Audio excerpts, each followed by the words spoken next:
Bonjour à tous. Je suis ravie de vous accueillir à cette nouvelle session de biologie clinique du LHUB-ULB.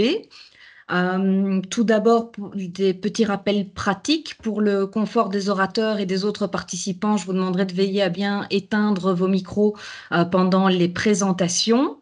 Les questions pourraient être posées soit en levant la main, soit par le biais du chat. J'y serai évidemment attentive pour céder la parole aux uns et aux autres. Et par rapport au point d'accréditation, un lien sera partagé dans le chat en cours de séance auquel vous pourrez vous connecter pour vous inscrire et enregistrer votre participation. Alors, je suis ravie et honorée de modérer cette session puisque chaque année, nos étudiants postgradués sont sollicités pour organiser une des soirées thématiques de biologie clinique du LHUB-ULB. Euh, cette, cette soirée autour de la microbiologie et du fait que la microbiologie s'invite dans d'autres secteurs de la biologie clinique. Je suis très enthousiaste à l'idée de les écouter sur ce sujet, évidemment. Et donc, je vais immédiatement céder la parole à Kenza qui va nous parler des angines à streptocoque pyogenes, un comparatif de plusieurs tests diagnostiques et une revue, une analyse des recommandations. Kenza, je te cède la parole pour partager ton écran et nous présenter ton sujet.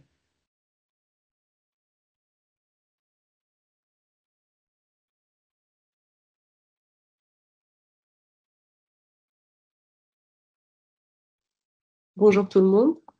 Donc, je m'appelle Kenza Benboujida, je suis PG en biologie clinique en deuxième année actuellement au laboratoire, donc au LHUB. Et donc, je vais vous mettre ma présentation en mode plein écran. Et je vais vous parler donc d'un projet que j'ai réalisé dans le service de microbiologie sous la supervision du professeur Delphine Martinet. Donc, le sujet du jour, c'est la place de la biologie moléculaire dans la prise en charge des angines à Streptococcus pyogenes. On a fait une évaluation des performances analytiques avec une analyse des recommandations chez la population pédiatrique notamment. Pour faire un point épidémiologie, donc qu'est-ce que le Streptococcus pyogenes? Je pense que tout le monde le sait ici. C'est une bactérie à coque gram positif qui se dispose en chaînette et qu'on retrouve principalement dans le pharynx et plus rarement dans la peau. On va avoir 20 à 30% de cas chez les enfants, avec jusque 15% chez les adultes à travers le monde. Et ça figure parmi les 10 principales causes infectieuses de mortalité dans le monde. Il serait intéressant de dépister les angines bactériennes parce qu'elles entraînent des complications comme des fascites nécrosantes, des bactériémies. Ça peut également entraîner un syndrome de choc toxique streptococcique ou encore des rhumatismes articulaires aigus. Et d'autre part, il y a eu une étude portant sur 320 enfants qui a rapporté un taux de mortalité de 2%, dont 12% de ces 320 enfants ont survécu, mais avec un handicap. Pour ce qui est des symptômes de la pharyngite, donc ici, la question est de parler du dépistage et du diagnostic de la pharyngite bactérienne, mais d'une façon générale, la majorité des pharyngites sont d'origine virale, donc 80 à 95%, contre seulement 5 à 15% pour les pharyngites d'origine bactérienne. Donc, pour ce qui est des symptômes, des pharyngites virales, on va avoir une toux avec une stomatite ulcéreuse discrète, avec également un enrouement et un rhume. Au contraire, dans la pharyngite bactérienne, ce sera uniquement un mal de gorge sans toux, avec une fièvre et des maux de tête associés, une inflammation des amygdales et du pharynx, des exsudats amygdalo-pharyngés ou encore une adénopathie. Pour ce qui est des symptômes qu'on peut avoir au niveau cutané, ce sera plutôt un rash cutané pour la pharyngite virale et des pétéchies palatines ainsi que des éruptions scarlatiniformes pour la pharyngite bactérienne. Puis pour tout ce qui est gastro-intestinal, c'est plutôt des diarrhées d'un côté et des nausées et vomissements pour la bactérienne. Et puis l'atteinte oculaire sera surtout retrouvée dans les pharyngites virales, notamment avec l'apparition d'une conjonctivite. Donc les complications majeures qu'on peut retrouver chez l'enfant à cause d'une pharyngite bactérienne, ça va être tout d'abord en première position le rhumatisme articulaire aigu, avec notamment une atteinte de la peau, du cœur, des articulations et du système nerveux central. Le risque des premières poussées chez les enfants après une pharyngite à Streptococcus pyogenes non traitée est de 1 à 3%, et ce risque va chuter à 0,2% si on anticipe et on traite par pénicilline ces angines bactériennes. Maintenant, l'apparition de ce risque de rhumatisme articulaire aigu, il est à prendre avec des pincettes parce que la prévalence et la probabilité de développer cette complication, elle va être dépendante de la zone géographique. Comme on peut voir sur la figure 1, donc, qui retrace la prévalence des cardiopathies rhumatismales en fonction des régions entre 1990 et 2015, pour l'Europe centrale, on va avoir un risque très faible de rhumatisme articulaire aigu, ainsi qu'en Amérique du Nord, contre un risque plus élevé dans d'autres régions comme le Moyen-Orient, l'Asie, l'Afrique ou l'Australie. Cette variabilité, elle va être associée à des facteurs de virulence de souche de Streptococcus pyogenes qui sont différents en fonction des régions, ainsi qu'au typage, donc EMM, qui va être différent en fonction des régions à travers le monde. Ensuite, au-delà du rhumatisme articulaire aigu, on peut avoir comme complication la glomérulonéphrite aiguë, mais celle-ci est souvent bénigne, donc ce n'est pas vraiment la complication qui nous motiverait à vouloir dépister la pharyngite bactérienne. Et puis, il y a des complications suppuratives, donc par exemple, on peut avoir des abcès périamitaliens ou des otites bactériennes, mais celles-ci ne sont traitées elles peuvent être traitées au moment où elles surviennent, donc ce n'est pas ça qui ferait qu'on aurait envie de dépister de façon précoce la pharyngite bactérienne chez l'enfant. Mais donc, ce serait surtout pour le rhumatisme articulaire aigu. Donc, la question qu'on va se poser pendant cette présentation, c'est est-ce qu'il faut traiter la pharyngite bactérienne ? Quand on fait une petite revue de la littérature scientifique, on va retrouver 4 grands groupes de recommandations de diagnostic et de traitement. On va avoir, pour commencer, donc on commence par la gauche, le groupe de ceux qui utilisent seulement des critères cliniques sans se baser sur un score clinique, donc seulement sur une anamnèse. Ensuite, il y a un groupe qui utilise des critères cliniques en répondant à des questions qu'on retrouve dans un score clinique. Puis, il y en a qui utilisent des tests de laboratoire uniquement, et puis ceux qui associent à la fois le score clinique et les tests de laboratoire.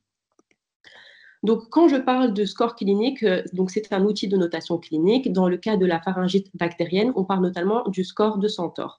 Ce score de Centaure, il va prendre en compte plusieurs critères et en fait, il a été fait pour la population adulte et donc nous, c'est plus du score de Makisak qu'on va parler. C'est le score de Centaure modifié qui a été adapté à la population pédiatrique. Donc, comme on voit sur la figure, ce score il prend en compte plusieurs paramètres, notamment l'adénopathie, l'absence de toux, l'apparition d'exsudat, la présence de fièvre et l'âge, donc vu que c'est le score qui est adapté à la population pédiatrique.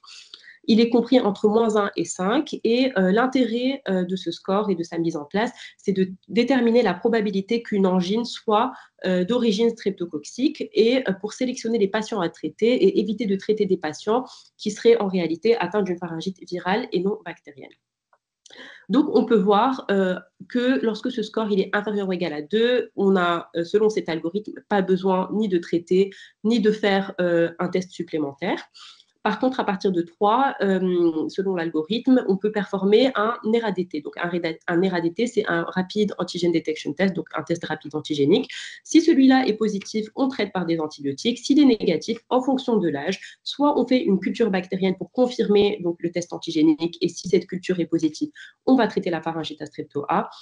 Par contre, pour les plus de 20 ans, il n'y a pas de traitement antibiotique qui est recommandé en cas de test rapide négatif. Donc ça, c'est juste pour expliquer l'outil de notation clinique qui est en notre possession pour les pharyngites bactériennes à Streptococcus pyogenes. Pour ce qui est des recommandations de traitement, donc le problème, c'est qu'à travers le monde, les recommandations ne sont pas du tout harmonisées. Donc, c'est un petit peu, chacun fait comme il a envie. Donc, au niveau des États-Unis, on va avoir des directives qui sont pro-traitement. Les guidelines américaines, ce sera ceux de IDSA, donc Infectious Disease Society of America, donc en date de 2012, qui décide de faire un traitement antibiotique en fonction de la positivité des tests rapides. Donc, en fait, les États-Unis, ils vont faire un diagnostic différentiel précoce entre la pharyngite bactérienne et virale. Chez eux, est considéré comme un suspect tout enfant, déjà de plus de 3 ans, avec des symptômes un peu douteux. Donc, tout enfant de plus de 3 ans, il va être suspecté et testé systématiquement selon les recommandations par un test rapide. Et puis, si ce test rapide est positif, il sera systématiquement traité par des antibiotiques. Et donc, il n'y a aucune notion de notation clinique pour les recommandations américaines. Ensuite, au niveau de l'Union européenne, on va avoir un traitement antibiotique des patients à risque. Donc, les recommandations européennes de l'ECMID, donc en date de 2012, Elle recommande d'utiliser le score clinique et en fonction de la significativité de ce score clinique, on réalise le test rapide. Donc déjà, il y a une barrière en plus, donc on n'est pas systématiquement vers l'utilisation des tests rapides pour savoir si on traite pas nos patients. Par contre, dès que ce test est positif, elle recommande de traiter les enfants par des antibiotiques. Et puis, bien sûr, il y a d'autres pays qui ont leurs propres recommandations, comme la Finlande, l'Allemagne ou l'Écosse, et puis on va voir la Belgique par la suite, qui utilisent des outils de notation clinique et qui n'ont même pas la notion de test rapide en routine. Pour ce qui est des recommandations nationales, donc les recommandations Babcock en date de 2017, donc Babcock recommande de prescrire des antibiotiques seulement dans le cas d'épidémie de fièvre rhumatismale ou bien chez les patients qui sont considérés à haut risque. Donc en Belgique, on ne fait pas la distinction pharyngite virale, pharyngite bactérienne, on fait la distinction est-ce que le patient est à haut risque de développer des complications ou est-ce qu'il ne l'est pas. Donc, les patients à haut risque, ce seraient les patients avec des antécédents de fièvre rhumatismale ou de syndrome de choc toxique à streptocoque, les patients onco, les patients avec plus de 5 épisodes de pharyngite par an.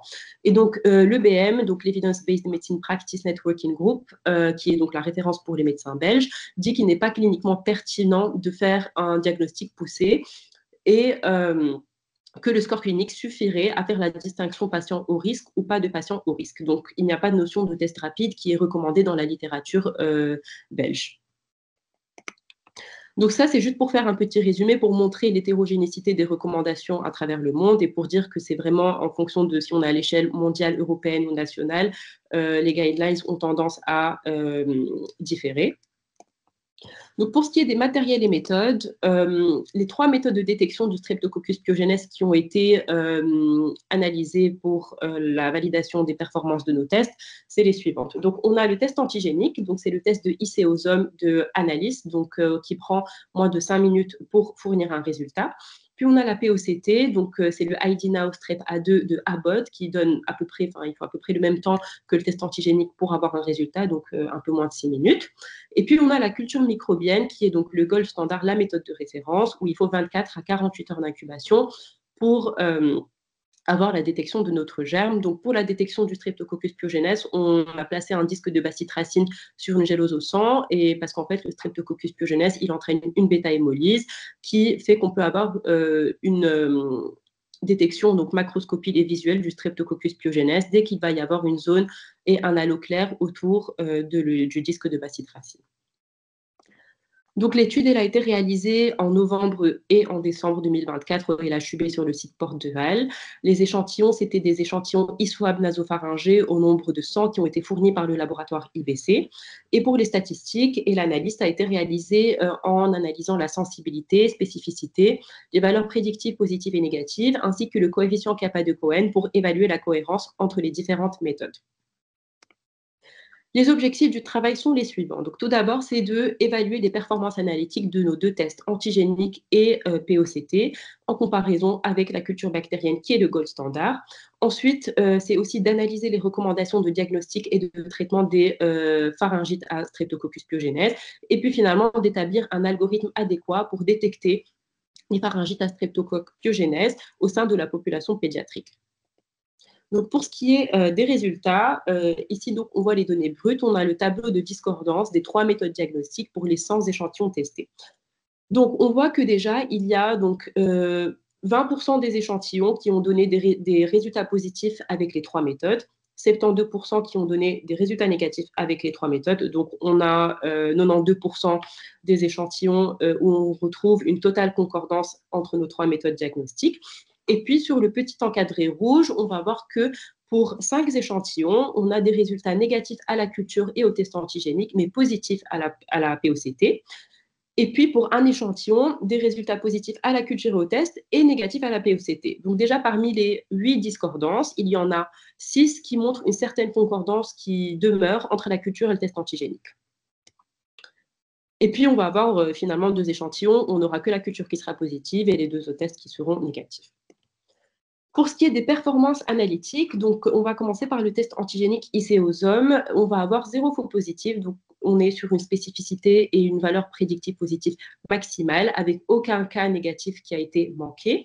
Par contre, on a 2 faux négatifs que nous pourrons peut-être expliquer par le fait que l'agent infectieux était présent en faible concentration dans l'échantillon biologique. Et c'est pour ça qu'on est à une sensibilité de 91,3%. Pour la POCT, nous avons eu 5 faux positifs. 5 faux positifs.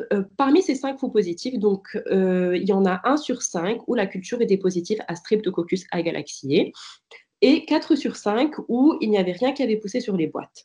Et les 4 sur 5 où donc on a la POCT qui est positive, la culture qui est négative, bah, le test antigénique était négatif aussi. On pourrait peut-être expliquer cela par le fait que la culture était peut-être décapitée, donc le patient il était peut-être sous antibiotiques ou déjà traité au moment du prélèvement. C'est peut-être aussi un souci d'amplification non spécifique, de contamination lors de la manipulation par la personne qui a manipulé ou par des réactifs, ou peut-être que le patient était infecté par d'autres agents pathogènes. À côté de ça, on a aussi 3 faux négatifs, d'où la sensibilité de 86,7%. Et ça peut s'expliquer soit par une faible qualité du transport de prélèvement qui fait qu'on a eu un rendement d'extraction de l'ADN plus faible, ou une concentration en agent infectieux insuffisante, ou un problème lors de l'hybridation de l'amorce ou de la manipulation. Mais globalement, quand on voit ce tableau et les performances, on voit qu'il y a une technique qui se démarque de l'autre, et c'est le test antigénique. Donc, qui, sans faute, représente une meilleure sensibilité et spécificité que la POCT quand on compare avec la culture. Pour ce qui est du coefficient kappa de Cohen, donc le coefficient de kappa de Cohen, il mesure l'accord entre 2 méthodes diagnostiques. On a un bon coefficient de kappa de Cohen pour la POCT, donc qui est de 0,78, mais il est encore meilleur pour le test antigénique, car il est de 0,92, ce qui rejoint ce que je viens de dire sur la sensibilité, spécificité et les valeurs prédictives, en termes de performance analytique, le test antigénique, il surpasse la POCT pour la détection du Streptococcus pyogenes dans les frottis de gorge. Donc, pour la partie discussion, on va parler un peu de coûts et de remboursement. Globalement, donc c'est juste un tableau qui reprend les valeurs finales pour comprendre d'une façon générale qu'est-ce qui coûte à qui. Donc la culture va faire gagner 1,83 € au laboratoire. Le test antigénique va faire perdre un peu moins à peu près 2 € au labo. Le fait d'associer le test antigénique et de le confirmer par la culture diminuerait les coûts pour le laboratoire. Et on serait donc à 0,79 €. Et donc, quand on voit ce tableau comme ça, on se dirait que le meilleur schéma, que ce soit pour le patient et pour le labo, ce serait d'associer le test antigénique à la culture. Parce que le problème avec la POCT, c'est qu'elle coûte 55,89 €, que la marge serait donc encore à fixer par le labo, mais en fonction de cette marge, le prix sera encore plus important, le prix qui sera à charge du patient, vu que la POCT n'est pas remboursée. Ensuite, donc, si on part du principe qu'on fait le test antigénique et qu'on le confirme par la culture bactérienne, on va aussi regarder un petit peu ce qui se passe au niveau de la littérature, qu'est-ce qu'ils font en général. On commence déjà par l'article qui se trouve en haut à droite, donc, ce n'est pas un article, pardon, c'est l'insert du kit du test antigénique, donc, où la firme recommande elle-même de confirmer systématiquement tous les tests antigéniques négatifs par une culture bactérienne. Et puis, il y a aussi plein de littérature qui soutient cette idée, notamment pour la population bactérienne, parce que déjà, les complications peuvent être plus conséquentes pour la population pédiatrique, elles peuvent être plus conséquentes. Et notamment, quand on regarde les performances analytiques, il y a une recommandation de ne pas confirmer les résultats positifs, mais de, par contre, systématiquement confirmer les résultats négatifs par le test antigénique. Donc voilà, si on part de cette logique-là, en tenant en compte de nos résultats ainsi que de la littérature scientifique, on va confirmer tous les résultats négatifs obtenus par le test antigénique par la culture bactérienne. Et puis la question qui vient après avoir confirmé par la culture, c'est est-ce qu'on réalise systématiquement un antibiogramme? Donc, réaliser un antibiogramme pourrait avoir une utilité limitée parce que les Streptococcus pyogenes sont naturellement sensibles à la pénicilline. Le problème se pose lorsque on a une population ou un patient qui est allergique à la pénicilline. Maintenant, il y a 10% de la population générale qui est suspectée d'y être allergique, mais selon la littérature, 1% y est réellement allergique. En plus, il reste une alternative qui est les macrolides. Maintenant, au-delà de tout ce débat de est-ce qu'il faut réaliser systématiquement l'antibiogramme ou pas pour le Streptococcus pyogenes, eh bien, le fait de le faire d'une façon systématique a un intérêt au niveau financier parce que faire un antibiogramme rapporte 1,74 € au laboratoire et donc ça rembourserait le coût du test antigénique.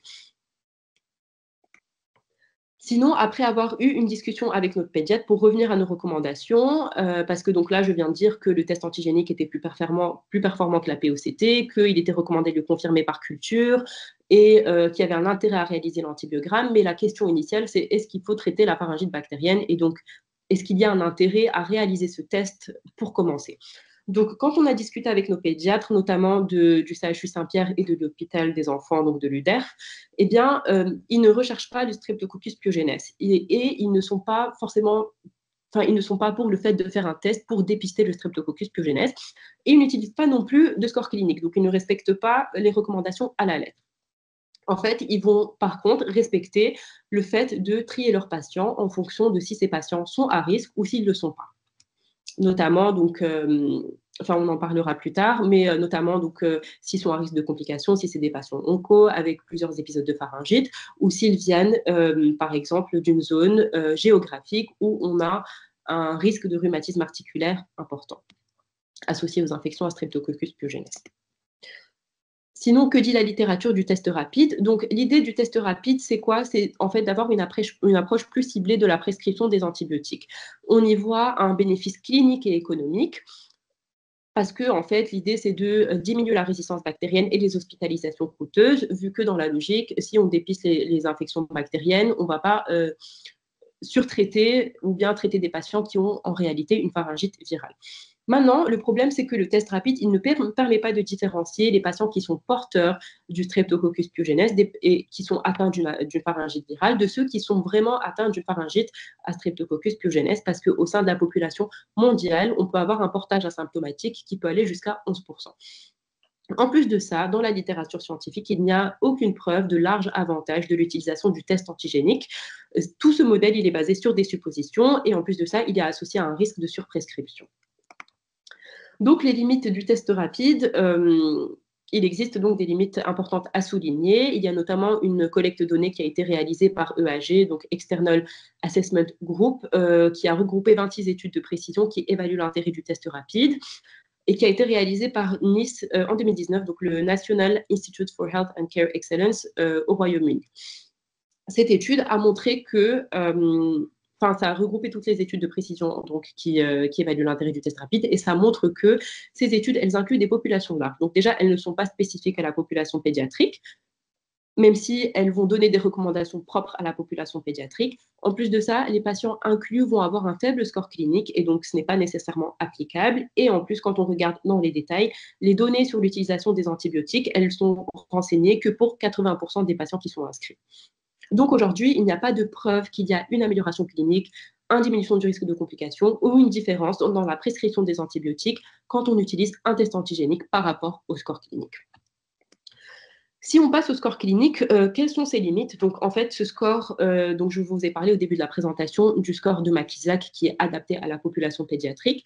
Mais ce score, il a été, pour établir ce score, c'est un échantillon qui est majoritairement constitué de patients adultes qui a été utilisé, ce qui introduit un biais pour l'appliquer à la population pédiatrique. En plus de ça, selon une étude, sa fiabilité est inférieure à celle du test rapide. En plus, il ne prend pas en compte les symptômes d'éruption cutanée et les signes de scarlatine qu'on peut retrouver dans les complications de pharyngite à Streptococcus pyogenes chez les enfants. Et le dernier des avantages, c'est que oui, un score de 0 peut exclure une pharyngite à strepto-A, mais dès qu'on est supérieur à 0, la probabilité est trop élevée pour qu'on puisse prendre le risque d'exclure cette infection. Donc, juste pour donner un petit résumé des aspects pratiques des trois techniques, j'ai mis en rouge les désavantages, entre guillemets, et en vert les avantages. Et on voit qu'il y a un test qui se démarque, c'est la POCT, mais dans tous les cas, au niveau du temps technique, il n'y a pas de débat. Le temps d'analyse, on a la culture bactérienne qui met plus de temps que les deux autres techniques. Sinon, pour la formation des technologues, ça se voit au niveau des 3 techniques. Pour la lecture des résultats, le désavantage du test antigénique, c'est que c'est une lecture visuelle, donc ça introduit un biais. Et la lecture, le résultat peut être du coup noté différemment en fonction du technologue qui interprète le test. Et ensuite, on a donc également le risque d'erreur lors de la manipulation et la connexion au système informatique du laboratoire qui sont pris en compte. Donc, pour résumer, donc, pour le diagnostic de la pharyngite à strepto A en pédiatrie au sein du labo, l'intérêt, ce serait de diminuer la prescription inutile des antibiotiques et de diminuer le risque de complications. Donc, le débat et la problématique, c'est de sélectionner les patients à diagnostiquer. On a 3 moyens de les sélectionner. Soit faire une anamnèse et utiliser les signes cliniques et les symptômes, donc quels sont les antécédents du patient, est-ce qu'il vient d'un pays où on a un risque important de rhumatisme articulaire aigu? Quels sont ses symptômes? Il a des éruptions scarlatiniformes, des exsudats, des adénopathies, des complications, etc. Sinon, il y a le score de Makisak, mais je viens d'expliquer qu'il était moins faible que le test rapide, qu'il n'incluait pas les symptômes cutanés, etc. Et puis, on a le test rapide, mais on a un portage asymptomatique de Streptococcus pyogenes dans la population. On n'a pas de preuve de l'amélioration clinique, du diminution de risque de complications ou d'avantages importants et un risque de surprescription. De ce fait, l'algorithme proposé, c'est que donc, on va utiliser ni le score clinique, enfin, on recommande en tout cas à nos cliniciens d'utiliser ni le score clinique, ni un test rapide, en première intention, en tout cas, pour n'importe quel signe qui pourrait être évocateur d'une pharyngite bactérienne, mais de seulement faire une anamnèse. Et dès qu'on a des signes évocateurs d'une pharyngite qui est susceptible de se compliquer, donc en face d'un patient à risque, là, on peut proposer un test rapide. Et donc, dans ce cas-là, ce sera le test ICOSOM de la firme donc, Analyst et le test antigénique, vu qu'il a surpassé le test POCT en termes de performance analytique. Et qu'en plus de ça, en termes de coûts et de remboursement, c'est très en faveur à la fois du patient et du laboratoire. Et donc, on réaliserait ce test qu'on confirmerait par culture bactérienne et à la suite de laquelle on réaliserait également un antibiogramme. Voilà, merci pour votre attention. Je ne sais pas si vous avez des questions.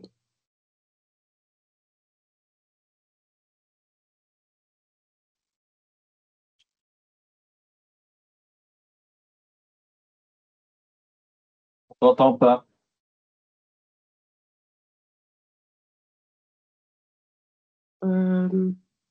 Delphine, on n'entend pas.